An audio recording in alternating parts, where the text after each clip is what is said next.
It's really great having you with us. My name is Joe, and together with my wife, we lead the team that leads Tuxedo Hatfield.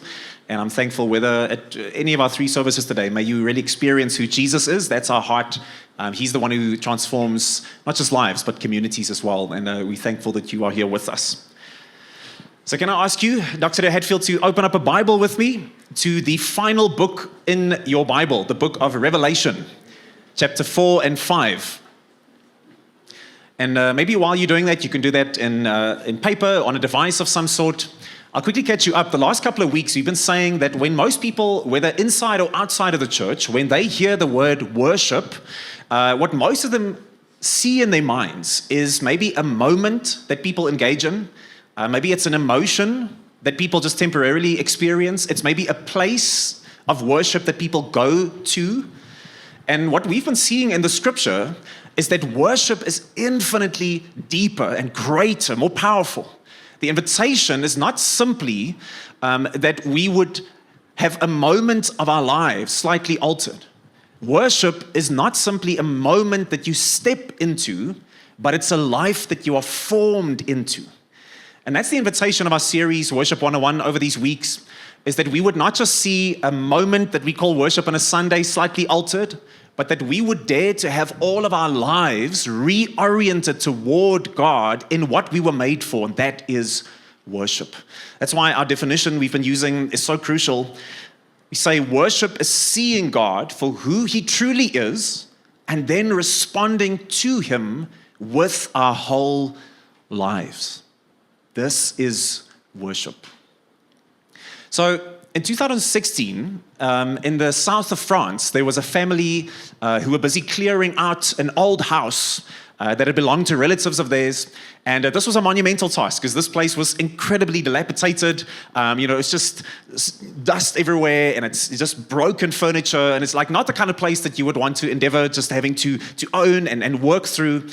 But as they were doing that, at one stage, one of the family members, as he cleared away things from one corner, behind it, he found this little entrance kind of tucked away that led to an attic that they did not realize was part of this massive house. And as they went up above into the attic, amongst many things that they discovered up there was this painting.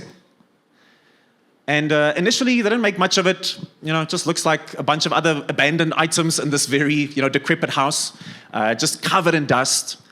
But eventually, as some art experts got involved, they realized with massive excitement that this was anything but ordinary. Because they had discovered, they realized, a long-lost piece by Caravaggio, one of history's greatest painters. And in fact, this piece, Judith beheading Holofernes, was eventually valued at a cool 100 million euros. That's 1.9 billion rand, with a B if you're wondering. And it was eventually, even before it got onto auction, it was sold to a private buyer. Now, what strikes me about this is that, can you imagine that for the people living in this house over decades, that above them, the value of the painting was always there. The beauty of the painting was always, the worth was always there. But they lived just underneath it in this reality where they were not affected by it in any way. And it's only when they went up above into the space of understanding, of seeing things for what they truly are. You can imagine that if you go up and there's 1.9 billion rand, just existing above you, when you come down, things are never the same again. And now, guys, this is exactly what is happening in Revelations chapter 4 and 5. Because John the Revelator, this is in a season of the early church's story where they are under incredible pressure. The Roman government feels like they just rule the world. And the church is experiencing intense persecution. People are being put to the sword for their faith. And for John and so many other people of the early Jesus movement, it feels like not only the present, but the future is filled with uncertainty, with fear, with anxiety. And then there's a moment where the Holy Spirit literally comes and invites John in this vision. And listen to the wording of it as we read chapter 4, verse 1. After this, John says, I looked up, and there in heaven was an open door. And the first voice that I heard speaking to me like a trumpet said, come up here, and I will show you what must take place after this.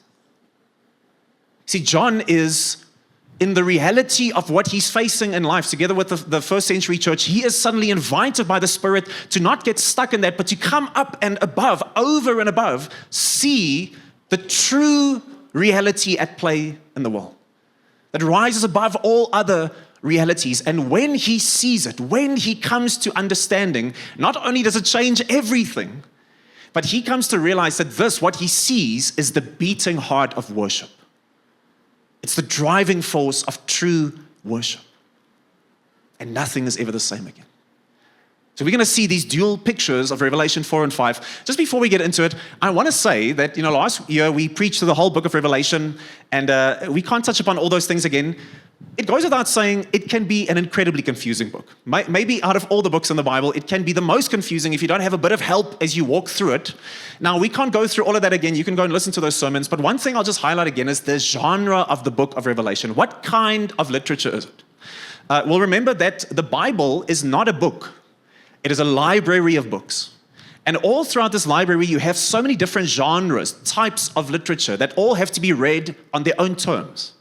Now, most of them we understand letters and such, but this one is a bit different. Not for the people of the first century, but for us in the modern world. Because in the opening verse of the book of Revelation, it gives us this threefold purpose of the book. It says it's a revelation, a prophecy, and it's to 7 churches in Asia. So the genre is this combination of it's prophetic, it's pastoral, letters, and then that last one that throws us for a loop, it's apocalyptic. Now, it's prophetic, meaning it's just God's word for his people in the season. It's a pastoral letter. It was written to actual people in the first century Mediterranean. But that last one we don't understand. It's an apocalyptic. That's the form that it takes. Now, for people in the first century, apocalyptic wasn't anything funny. You had tons of literature like that. People understood how to read it. But for us, it's weird because the function of apocalyptic here is that God would use it to come and strengthen his people, support his people, lift them up in a time where they are being oppressed by the powers that be. And it's almost like guerrilla warfare, underground kind of literature. And because of that, it's written in a style, apocalyptic, that is very different from what we know. It uses very intense, symbolism and picture language where everything, numbers, colors, animals, everything takes on symbolic value as God speaks to his people in this time. And the brilliance of it is that because of this picture language, it's relevant to the people in the first century. It's relevant to all people at all times. And now John sees this dual picture is revealed to him, Revelation 4 and 5, of a throne and of a lamb. And we're going to see it's the beating heart of worship. So let's see firstly, he's invited, we're invited. It says, come up to you and I today, as it says to John, and see what? And see the King. Come up and see the King. So read with me, verse 1. We said, come up here and I will show you. Verse 2. Immediately I was in the Spirit, John says. And there was what? A throne in heaven. And someone was seated on it. Verse 4. Around the throne were 24 thrones. And on the thrones sat 24 elders dressed in white clothes with golden crowns on their heads. Flashes of lightning, rumblings, peals of thunder came from the throne. And the 4 living creatures were covered with eyes, and in the front and the back and all around and on each side of the throne. The first living creature, covered with eyes in the front and the back, was like a lion. The second was like an ox. The third had a face like a man. And the 4th living creature was like a flying eagle. Each of these 4 living creatures had 6 wings. They were covered with eyes around and inside. Day and night, they never stopped saying, Holy, holy, holy, Lord God, the Almighty, who was and who is to come. And whenever these living creatures give glory and honor and thanks to the one seated on the throne, the one who lives forever and ever, The 24 elders fall down before the one seated on the throne. They worship the one who lives forever and ever. They cast their crowns before the throne and say, "Our Lord and God, you are worthy."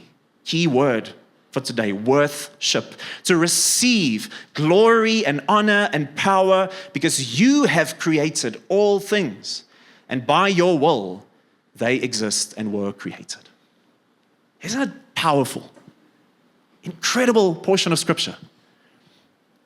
But what I find stunning is here is John, and he's brought up into this reality. And what's the first thing that he sees? Does he see Rome on the throne? Does he see evil and brokenness? Does he see confusion? Does he see an uncertain future? No. The first thing that he sees is God in the center of all things on his throne. The first reality that he encounters is a God who, mind you, it says, is seated.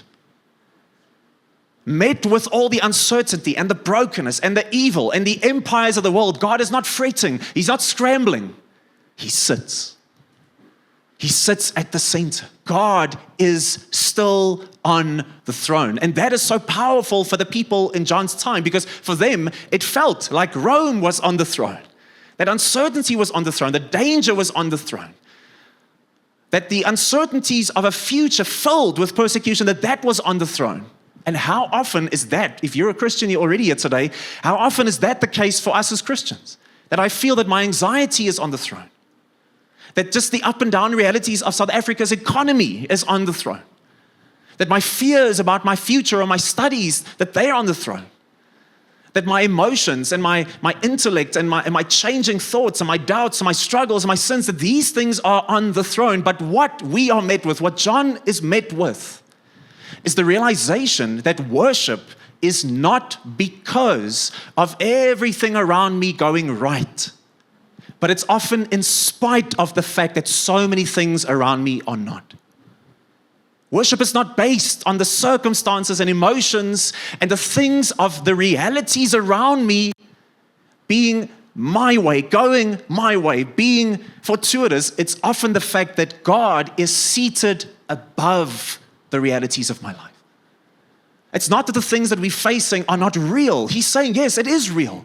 Rome is real. Persecution is real. Danger is real. What you're facing, the anxieties, the uncertainties, the challenges to your business, your marriage, those things are real. But he's invited to say, could there be something even more real that transcends the things that you are facing? See, before heaven tries to give John answers, heaven gives him what? Perspective. It's the most crucial thing that we could ever have. Worship begins at the place of recognizing what is truly at the center of all things. Perspective. You know, many years ago, I was going with friends of mine. We're going to a camp, and we drove through the Karoo, and we slept over there at a guest house. And the evening, the bathrooms were at the end of this long corridor away from the rooms. And so I'm going for a shower. I've taken out my contact lenses for the evening, so I'm as blind as a bat now. Come out of the shower, just, my towel around me, and I kind of look, suddenly, just something catches my eye at the end of the corridor, but it's just this blob. Can't really make out what it is. Very short-sighted, and then I just see the blob moving. And now the blob is moving toward me. And I'm still very unsure I'm just standing there with my towel, like, what's happening? And then suddenly, as like a meter away from me, as it comes into focus, I realize the blob is not a blob.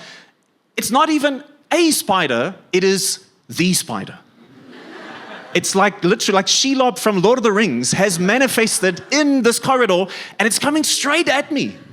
And so I do the most manly thing that you can do, and I jump awkwardly in fear over the spider, and its little legs go like this as it sees me going over it. I'm like terrified of this thing. It's wild. I realize that the difference between seeing correctly and not seeing correctly is huge. The perspective of what we see as real and fearful and in our face, and what is even greater, what is true, makes all the difference. And here we see that worship is not about my world setting me up. Man, Christianity is like winning the lotto every day. It's just sunshine and rainbows.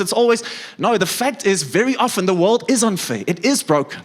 Very often things will not go the way that I wanted to. And worship is not those things leading me to worship. Worship is in spite of those things.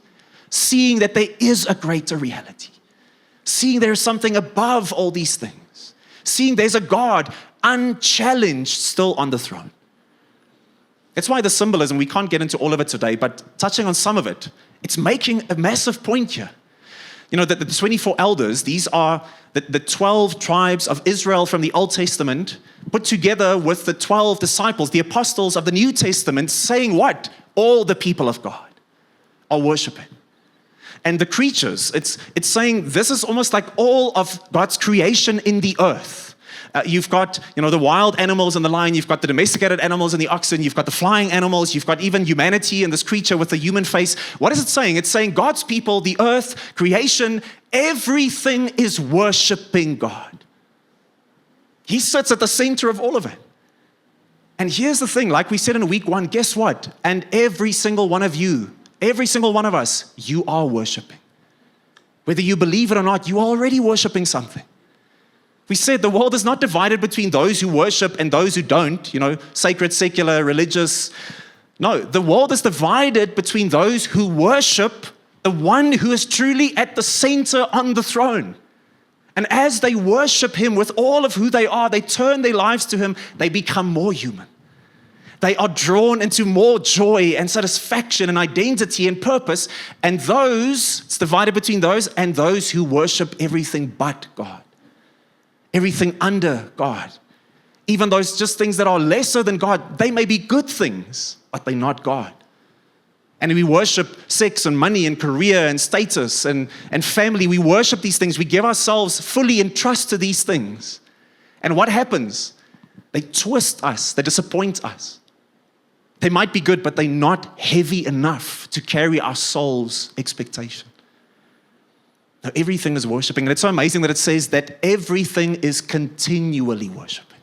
They were made for it. You see, it's just day and night. It's this unbelievable picture, which means that whether or not, the value is always there. The worth is always there. The beauty is always there. Whether you or I are not going to acknowledge it, makes no difference. Everything will worship him. He sits unchallenged on the throne, even when life is a mess.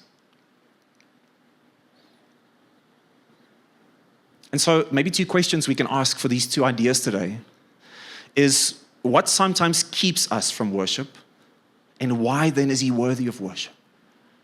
And here we realize, what often keeps us from worship is the circumstances in our lives. The stuff happening to us, around us, they make us disappointed. They leave us in a place of frustration and anger, of doubt. God, where are you? I can't worship. Look. What's happening? And now what's happening here? We are drawn to something greater. There's a core memory for me. I was 7 years old when one of the greatest moments in South African history took place. The 1995 World Cup final. Just beautiful. I have such vivid memories of this. Such a powerful moment, and Nelson Mandela is there, and this plane flying over, and one of the first genuinely corporate moments where the country has to come together. It was just beautiful. Now, my grandfather, we watched this live, but my grandfather bought me a tape when tapes were still a thing. And I watched that tape as a child so many times of the final. I think it was literally worn out eventually. But the game itself, the day, there was so much tension. We had this almost unbeatable, just group in the All Blacks. You had this larger-than-life character, this Philistine-like person in Jonah Lomu, almost 2 meters high, 125 kilograms, just specimen of a human being. And this game just back and forth, who's going to win? Everything is in the balance. But here's the thing. When as a child I would watch that over and over again, there was no real tension in the game. You know why? Because I knew how it ends. I already knew how it ends. Joel Stransky's going to kick this beautiful drop goal, and the country is going to celebrate victory. You see, John is not being invited to say, you know what, those things in your life, they're not real. No, he's being called and say, come up and see that as real as those things are, the end is already written. The one who sits on the throne, he knows how it will end. He knows. And many skirmishes will not go our way, but the war is over. The one who rules will not be moved. That's why the writers of the Hebrews, he's writing also to a people that had very difficult things facing their Christian faith. And he says to them, therefore, since we are receiving a kingdom that cannot be shaken, let's be thankful, let's worship. Why a kingdom that cannot be shaken? Because of a king who cannot be shaken. He sits at the center of all things. It's like Corrie ten Boom. She was a Dutch lady who, together with her family, they would stow away, try and hide away Jewish people during the Holocaust. And she was eventually, caught and taken away, and her family was sent off to a concentration camp. And there, a lot of her family died. Eventually, she would be freed. But someone who's actually lived through hell on earth, listen to what she says about her deep Christian faith. She says, when a train goes through a tunnel and it gets dark, you don't throw away the ticket and jump off. You sit still and you trust the engineer. Never be afraid to trust an unknown future to a known God. He knows. Yes, these things, but he sits on the throne. So why is he worthy? Because he is the Almighty on the throne, Creator. Just unbridled power, sitting, not stressed, not worried, holding us, inviting us to not live reactively to all the things around us, but calling us up to say, here is where worship starts. So maybe today we can say that our worship is not based on earthly circumstances, but on heavenly reality. Whether Monday or Sunday, our worship is not based on the things around us ever changing, but it's based on what's ultimately true. Come up, come and see. But secondly, he says, come up and see, not just the king, but come up and see the Lamb. Come up and see the Lamb. So read with me Revelation 5 as we continue. John says, then I saw, here it is again, in the right hand of the one seated on the throne, a scroll with writing on both sides, sealed with 7 seals. I also saw a mighty angel proclaiming with a loud voice, who is worthy to open the scroll and break its seals? But no one in heaven or on the earth or under the earth was able to open the scroll, even look in it. And I wept because no one was found worthy to open the scroll. Then one of the elders said to me, do not weep. Look, the Lion from the tribe of Judah, the root of David, has conquered so that he is able to open the scroll and its 7 seals. And then I saw a slaughtered lamb standing in the midst of the throne and of the 4 living creatures and among the elders. Verse 8, when he took the scroll, the 4 living creatures and the 24 elders fell down before the Lamb. Verse 9, and they sang a new song. You are worthy to take the scroll and open its seals because you were slaughtered. And you purchased people for God by your blood from every tribe and language and people and nation. Verse 13, I heard every creature in heaven and on earth and under the earth and on the sea and everything in them say, blessing and honor and glory and power to the one who is seated on the throne and to the Lamb forever and ever. Powerful. But it's so amazing. This second scene begins with a crisis. John sees the one seated on the throne in his right hand, and the right hand represents power, authority. In his right hand is a scroll, and the scroll represents God's overarching plan, his glorious, timeless, cosmic plan to restore all things, even in the face of sin, Satan, and death. And this plan, as it were, has to be now rolled open. It has to unfold. It has to happen. But here's the crisis. No one is found who's worthy to unfold this plan at the right hand of God. And John weeps. Why is no one worthy?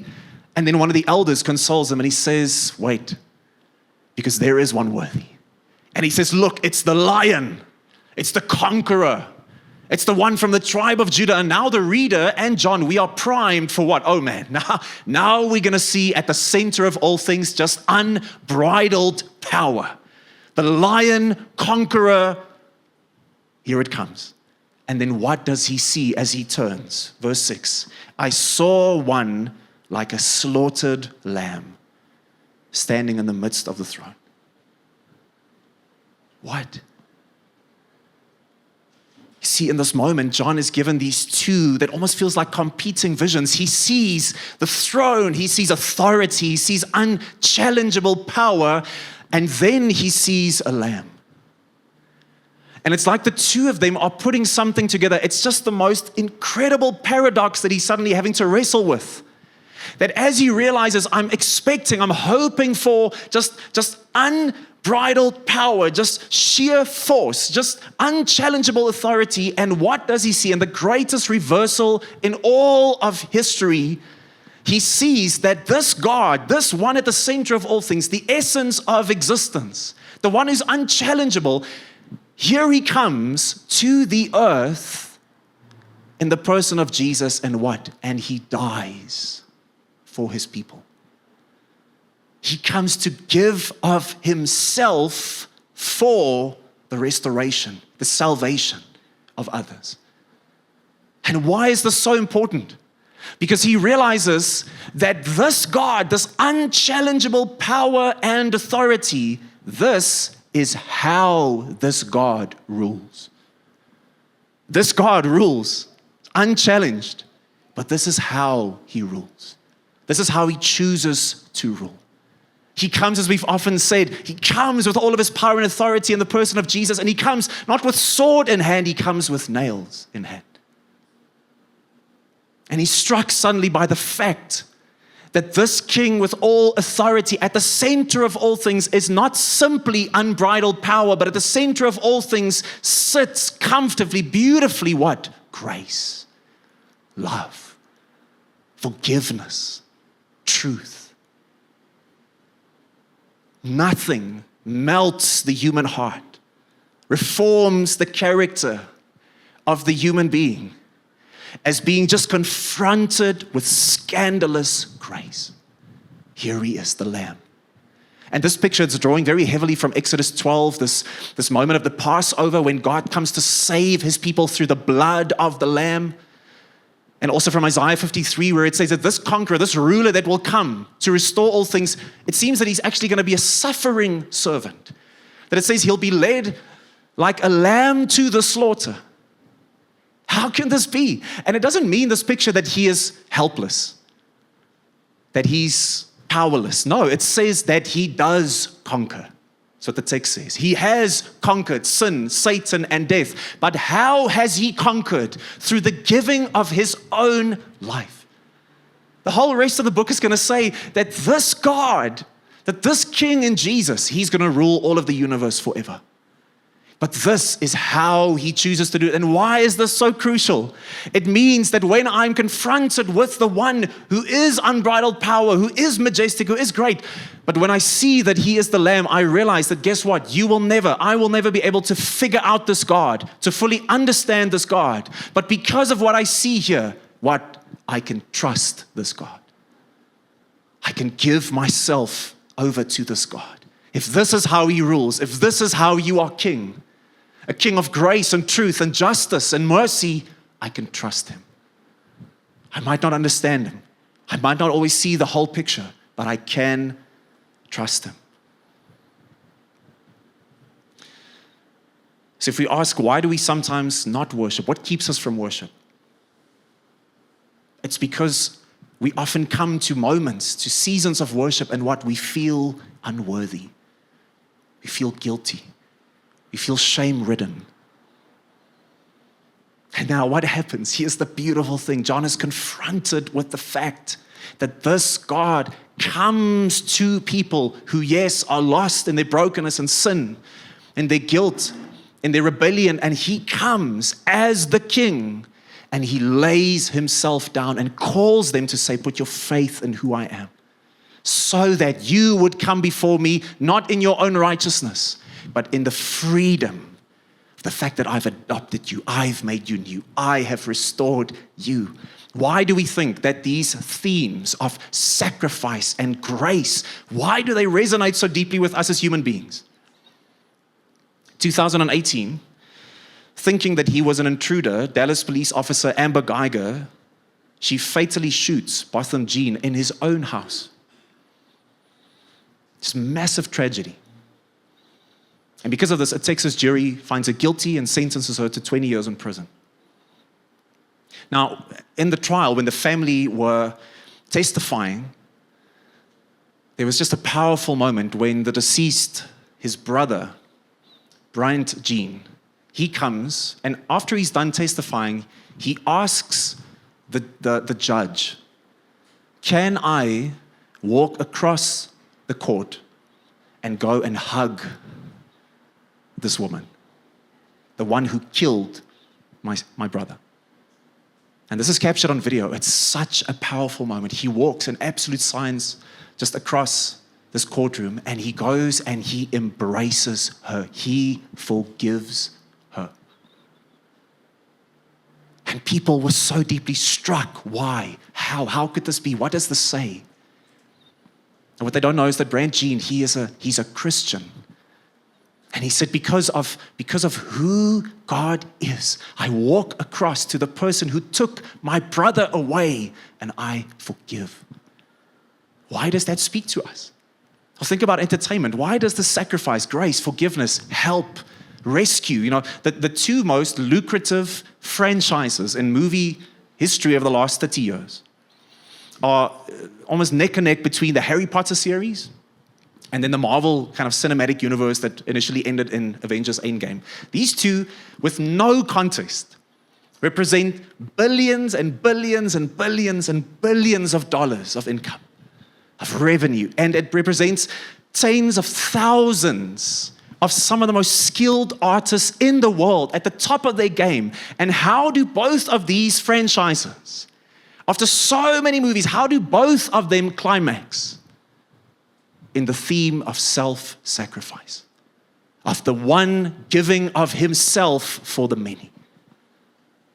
Why does that resonate with us so deeply? Because that is what every single one of us so deeply needs and wants.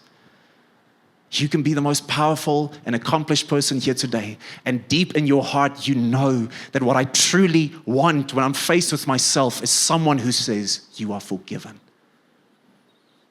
And it's not cheap grace. It's costly grace. The Lamb at the center of all the universe, on the throne. If this is how he rules, I can trust him. So why do we worship him? Because he is worthy. He is the one who sacrificed, who gave himself so that we could be restored, so that we could be redeemed. So 1 Peter 3 always gets me. He says, for Christ also suffered for sins once and for all, the righteous for the unrighteous. Why?